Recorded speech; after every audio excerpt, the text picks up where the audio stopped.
እሱ የፕሪሚየር ሊጉ ምልክት ነው። ግራኒት ዣካ ይባላል። ትዕግስት ለምን የሚለው ንዴትና ጸብ አፍንጫው ስር ነው።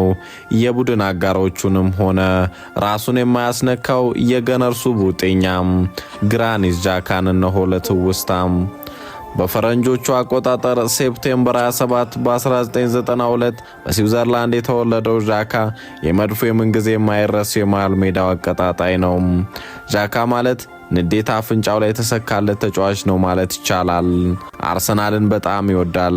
የቡድኑ መከታ ነበር። ማን ነው ደፋር ዣካ ባለበት የቡድን አጋሮቹን የሚነካ?